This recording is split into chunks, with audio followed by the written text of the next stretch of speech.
धनक value research के podcast में आपका स्वागत है।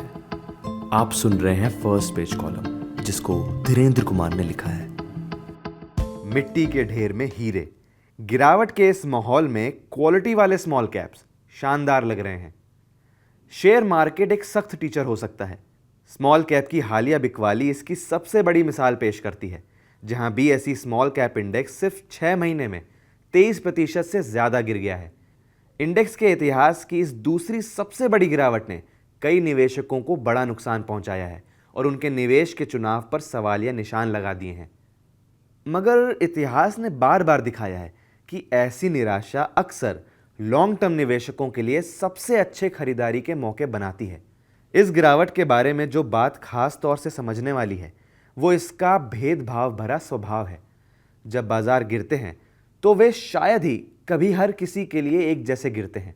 दरअसल ये गिरावटें गेहूं को भूसे से अलग करने का काम करती है।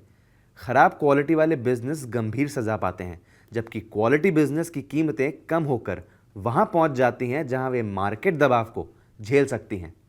डेटा एक दिलचस्प कहानी बताता है। जहां औसत स्मॉल कैप स्टॉक में 27.5% की गिरावट आई, वहीं एक्टिवली मैनेज किए जाने वाले स्मॉल कैप फंड्स ने काफी बेहतर किया है। लगभग सभी ने अपने बेंचमार्क को पछाड़ा है।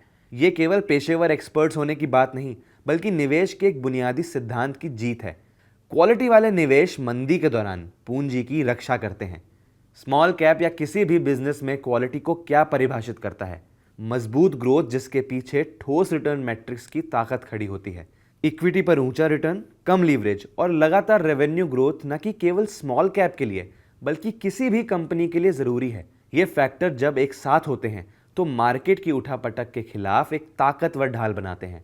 सबसे ज्यादा स्पष्ट दिखने वाली बात है कि जो कंपनियां तीनों मैट्रिक्स पर बुनियादी तौर से कमजोर बिजनेस खराब स्कोर करती हैं, उन्हें सबसे गंभीर गिरावट का सामना करना पड़ा है। यह पैटर्न नया नहीं है। 2018 के स्मॉल कैप सुधार में हमने इसी बदलाव को देखा, जिसमें क्वालिटी वाले स्मॉल कैप कम गिरे और बाद में तेजी से रिकवर हुए और अगले 5 साल में उन्होंने बेहतर रिटर्न दिया। मार्केट के काम करने के तरीके में एक सुंदर समरूपता या सिमेट्री है। कमजोर कंपनियां गिरावट के दौरान ढह जाती हैं, जबकि मजबूत कंपनियां केवल झुकती हैं और दोबारा मजबूती से वापस लौटती हैं। बाजार की गिरावटों का ये गोल गोल चक्र में चलने का स्वभाव निवेशकों के लिए दोहरे मौके पैदा करता है। वे क्वालिटी बिजनेस के लिए आकर्षक एंट्री पॉइंट बनाता है और कमजोर कंपनियों को सामने ला देता है।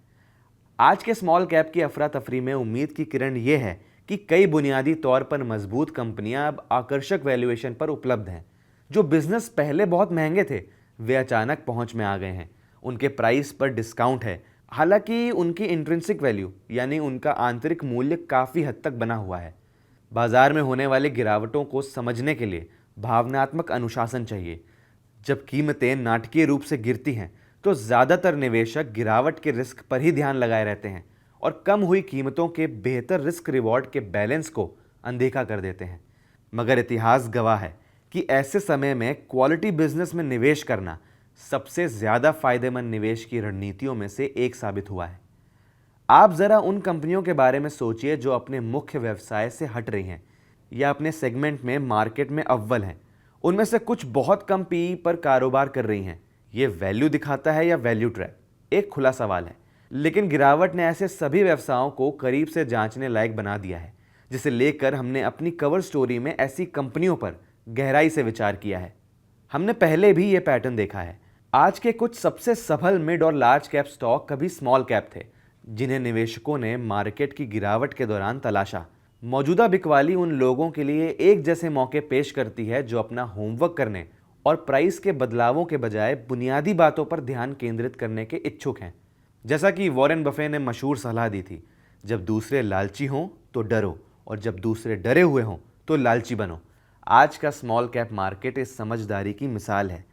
लंबे समय का निवेश करने वालों के पास डिस्काउंट पर अच्छी क्वालिटी खरीदने का मौका है। उन लोगों के लिए इनाम बहुत बड़ा हो सकता है जिनके पास मिट्टी के ढेर से हीरे को अलग करने का धैर्य और समझदारी है।